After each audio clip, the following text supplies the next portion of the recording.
c'était émouvant, tout le temps de travail, toutes les entreprises qui ont travaillé dessus, tous les collaborateurs du groupe, toutes les équipes qui ont bossé dessus, c'est quand même un accouchement, quoi.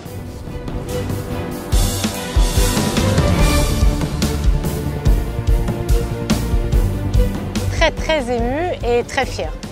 Et puis j'ai toujours taquiné les équipes en disant que j'avais pas le temps de faire une traversée de l'Atlantique en 10 jours et qu'il fallait qu'on fasse beaucoup plus vite. Donc maintenant je pense que j'aurai plus d'excuses, je ferai les traversées de l'Atlantique. On se lance dans cette voie, on sait que c'est la bonne, c'est la voie de l'avenir. Et c'est ça l'ADN du Gitana Team. C'est tout en haut de la pyramide, c'est Ariane et Benjamin qui nous disent allez-y, ayez pas peur, nous on vous suit. Et ça c'est unique, c'est unique et ça fait 140 ans que ça dure.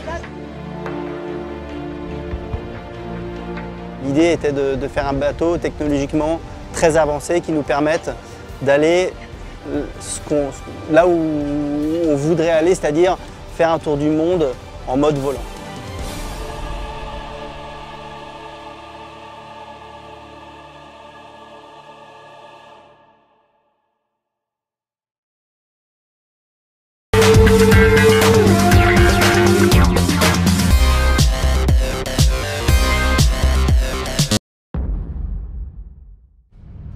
Welcome to the 2017 McDougall McConaghy Moth Worlds here in Malcesine, Lake Garda, Italy. I'm your host, Randy Cunningham, and we'll be bringing you, the viewer, into the action because this is your worlds. Here we are in a boat park and there's a lot going on here. There's boats rigging up everywhere. They're still setting up boat ramps. We've also heard a bit of a rumour that there's a guy that's had a little bit of success in recent times, and he's decided to come and join the ranks. Mr. Peter Burling, how are you, sir? G'day, mate. It's, congratulations on your last couple of weeks/months, mate. You've done all right. Thanks. It's been going well. And you've decided to get back to the roots and jump into a moth again, yeah? Yeah, well, you know, I got the opportunity to come up here, and you know, the guys at Mac2 managed to find me a boat. So, no, it'll be a great week. You know, beautiful venue here in Lake Garda. So, looking forward to getting into it. They just happen to have a spare boat lying around with all the new Go Fast gear on it, I believe. Yeah, might have organised that in advance, but you know, they've definitely been doing a lot of hard work. You know, a lot of what you see is not really my doing, but I think you know, the lack of sailing in the last couple of years and moths is going to be my downfall. We'll soon see. The way you're going, mate, you'll win it hands down. So innovations, mate, what do you know that is new, and what can you tell us about the boat? And we'll get the man behind all the actual Go Fast gear over here to explain it a bit further, I suppose. Yeah, well, there's plenty still to come on my boat. You know, I got here yesterday and just kind of rigging it up and figuring out what to do with it. But yeah, we've kind of got this thing here which eventually comes down and seals. So it, yeah, should be quite a little advantage there. And there's obviously you know, a fair bit going on with the foils. That's constantly evolving compared to when I last sailed. Everyone's got bowsprits now. The big wand off the front.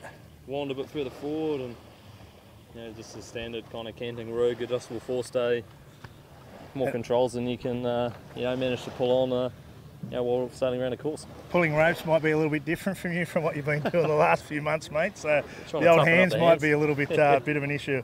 These aero tramps are something that you actually came up with back in what, Sorrento, I believe, and everyone's jumped on board. So yeah, quite a while ago now, but yeah, you probably should talk to Harry. He's knows a lot more about what's going on than I do. All right, keep rigging. We'll get the man over here. Harry, you got a second, mate? Here's the man himself, Harry. How's it going? How are you, buddy? Just talking about Pete's boat here, mate, and the innovations. Don't break the wand, that will make him upset. Yeah, what do we got? What can you point out to us? A few new things on here, a few things to come. We've got the sail a little lower and the whole rig a bit lower on this boat. Drop the wing bars down. Full new control system, new gearing setup. All outboard cleating on the boat, just to clean it up aerodynamically. And then, yeah, the rig's lower, and then we've got the sail ceiling on the deck, on a deck fairing down at this height. So the fairing goes through here, yeah, covers all the bang area. We'll just slide over here. Similar to this thing. So just a plate that sits with the vang going through it. Nice. And is this going to be a standard thing that's going to come out on all the Yeah, that's Mach the idea. 2s now? Or? At the moment, it's just a prototype thing for this event. So we've got 6 or 7 prototype rigs here, and depending on how we go, we'll yeah, it'll be full production. That's the idea. Nice. And what's next, mate? What's the next big thing that you've got in the tank that you can actually let us know about? Or Well, we've got a full new foil set here, new horizontal that we're testing at the moment. Got a few prototypes here, and there's not too much else. Few little secret things to come, but try and get the mantle back as the fastest moth, eh? Yeah, that's the idea. I think we're getting there. We're closing the gap a little bit, but well, you got some pretty handy pilots to try and get it back, so we'll see what happens, eh? Yeah. All right, thanks for your time, boys. Cheers, and no worries. Enjoy rigging up. So as you can see there, everybody, these things just keep evolving as moths do. They don't stand still for too long. And what we'll do is we'll go around and have a look at some other boats and interview some other people. So stay tuned. See you soon. Okay, we've made it up to the top end of the boat park here. There's plenty going on, guys rigging their boats, trying to get ready to get out there and enjoy what little breeze there is at the moment. Do a bit more training, but we found a bloke over here that might be an interesting little chat. We're going to see if he's good for a chat, see what he's up to. Mr. Tom Slingsby, how are you, sir? Jody, how are you, mate? Yeah, good, thank you. You mind if we have a little chat, mate? Yeah, sure. Mate, fresh from your America's Cup campaign, you decided to get back into boats that hurt a bit, eh? Yeah, back to hiking. No, I was looking forward to sailing small boats again. It's been a long time for me. Yeah, I suppose you've had a couple of full-on years of big boat stuff and just doing a little bit for yourself now, eh? Yeah, exactly. No, I finally get to sail by myself. I got no one to blame anymore, unfortunately, but she'll be right. And what about your boat, mate? Any little tricked up bits on your boat that we can point out or you can show us, or is she pretty stocky? Yeah, she's pretty stock. I bought this boat second hand off Tom Offer, an English guy, and thought I'd give the ExSS a try. But as you can see, it's already had a few battle wounds. I broke my my strut, my wing bar strut the other day, and everything was going too smoothly. I hadn't broken the boat yet, and I thought, okay, I'll try to put some weight into it. I'm obviously 90 kilos and used to be able to hike pretty well, and thought I'd hike hard and see if I broke anything, and sure enough, it's about 5 seconds after I started hiking as hard as I could, I blew up the boat, and so I snapped the wing bar, but I'll be back on the water now. I got it fixed up by Simon Maguire and ready to roll again. You are renowned to be able to break a boat or two. So I'm extremely good at it. It's not exactly a surprise that you've done this to the boat. God-given talent, that. Yep. And expectations for the Moth Worlds, mate. What do you reckon? It's been a long time for me. I haven't sailed for a couple of years. You've sailed or? Yeah. Oh right. Yeah. Sorry, mate. Yeah, I'm with you. No, I haven't sailed the Moth for quite a while now. So I just want to get back out there and have some fun and race against my mates. You know, like. Kick Pete's ass as expected, like I did. Pete Burling, that. Oh, that bloke. Yeah. Oh, yeah. Like I did a couple of weeks ago. Apparently, you just rode into town. Yeah. Apparently, yeah, on a bike or something. On a horseback. Or something like that, on a pushy or something. I don't know what that's all about, but anyway. Yeah, no, I'm just enjoying. Just want to get out there and have some fun with my mates, sailing small boats again, and yeah, looking forward to banging the Corners Cup the most, I think. Absolutely, mate. What do you reckon? Prediction now for the Moth Worlds. Top what? If I got top 220? Yeah, top 220 would be nice. I usually count into my score of 2 to 3 did not finishes and 1 or 2 did not starts. But if I hold together, I'd be pretty happy with the top 10, top 15. If you hold together, don't worry about the boat, eh? Yeah, you see more letters in my score than numbers usually, so I just want to get out there and have some fun and hopefully finish some races. Good stuff, mate. Well, all the best, and you'll definitely be in the Banging the Corners Cup, so we'll look forward to that. Can't wait. All right, thanks again, Tommy. Good on you, mate. Cheers.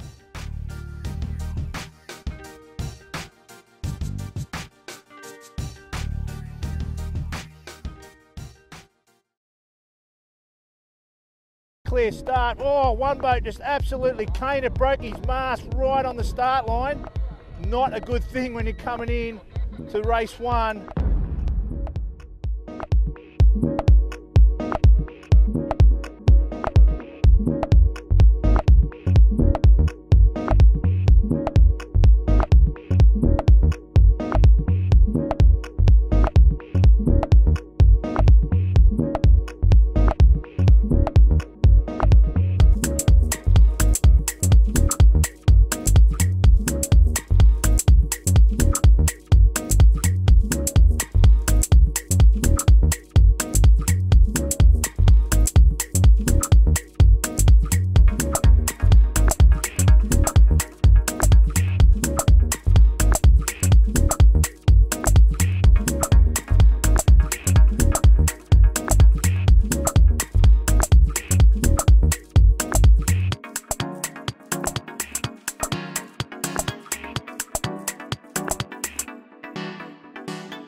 Rob Greenhalgh here. Coming in white singlet on, just going through attack now. And he nails attack and off.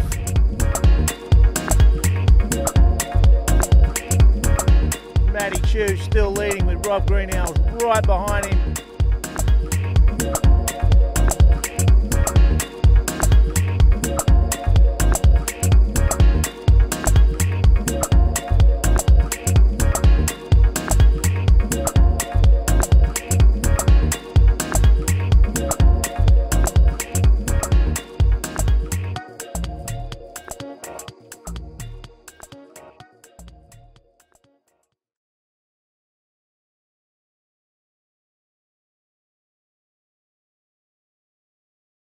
So why would somebody want to do a duck dodge or come watch a duck dodge? So it's one of Fodor's top things to do before you die type of, it's on the list. And just if you're up in the hills or on a dock just watching everything, if you're at one of the marks, there's usually 3 or 4 marks in the race to go around. If you can just sit there and experience and watch what's going on from a distance, you'll really get the bug and you'll want to come out. So at the beginning of the year, they do a sort of a get to know everybody party, and people that aren't on boats come to meet skippers and to get on boats, and it's a lot of fun because people get their first time experience. And at the party this year there were a lot of people that had just bought their first boat, which is scary when you're a skipper and you know, and there's 15 knot winds for a race that nobody's raced in that kind of conditions before, but you know, everybody kind of gives each other room. It's like driving cars around the Arc de Triomphe. They never hit each other. Out here, we're maybe not so lucky all the time, but it's still a lot of fun. So duck dodge is one of those things that just has to be on your bucket list. How many seasons have I been racing on duck dodge? I've been thinking about, I thought about that the other day, and I think it's 14 years or 15 years doing duck dodges. So is it social or competitive? It's way more social for us than it is competitive.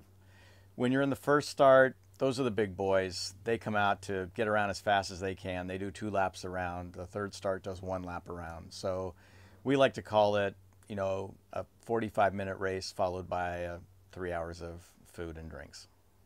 We've won a first place. We've won a couple of seconds, a bunch of thirds, and a whole ton of black ducks for just doing silly stuff. So what did we do to win a black duck?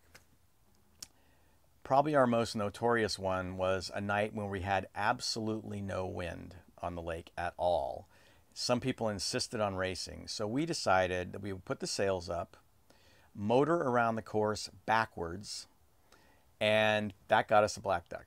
So do you know a lot of the boats? Yeah, you get to know them over time. You know, year after year, you see the same people on the same boats, and you get to know them, and you either, you know, you might bump them sometimes. You might trade fake insults, you know, screaming and yelling just for fun. It's not too serious unless somebody gets T-boned out there. Then as soon as you hear a loud crack, you know that there's going to be probably some yelling and screaming going on.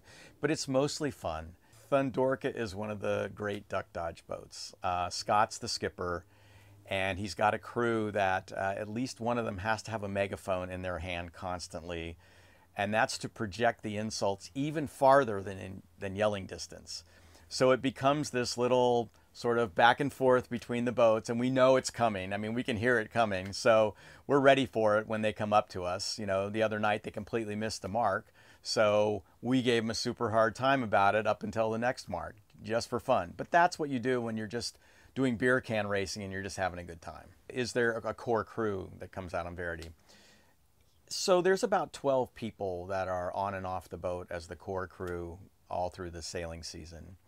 And when they can't make it, we have a guest list that we go to as backup, because it's fun to have a lot of people on this boat. I mean, we're not going to win anything, so why not make it a big social event where we get to all work together and kind of have fun and get some camaraderie going. How many people does it take to race Verdi? So to race Verdi, we can do it with 5 or 6. Who was working the pit is Frank, and Frank has raced with Dennis on other boats, and he's raced with me, and so we've got kind of the front covered, the middle, and the back of the boat covered, and what goes on in between, that can be a variable crew from week to week.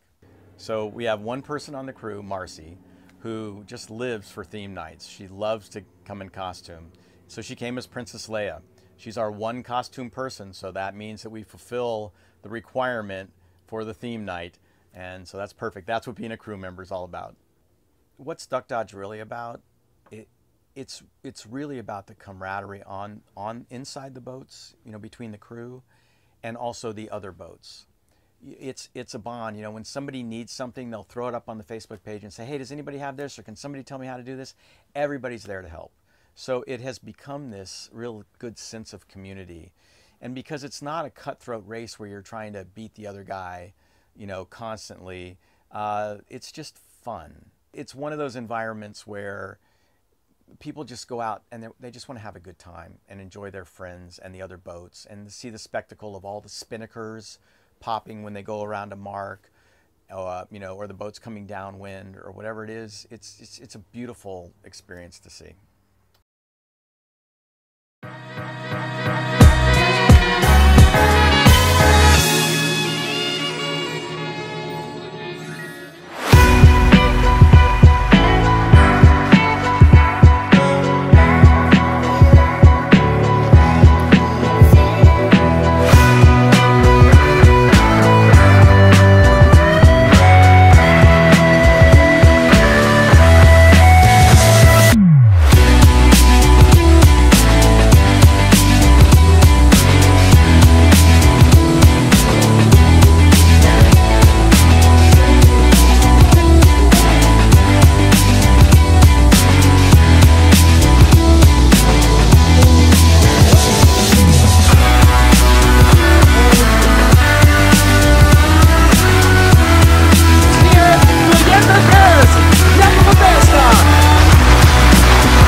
Here we are, we're Team Oman Air in beautiful Barcelona for Act 4 of the Extreme Sailing Series.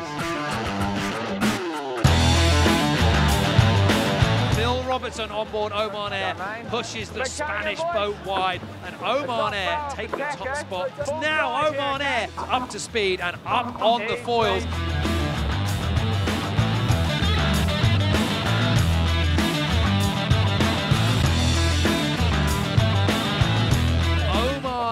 Adding another race win. They've had such an amazing day today.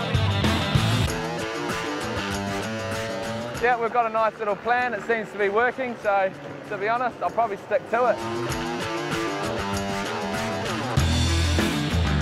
A fantastic return to winning form in one of the strongest boats in the Extreme Sailing Series. First of all, what we achieved this event in Barcelona, we win, and so happy and so proud of it.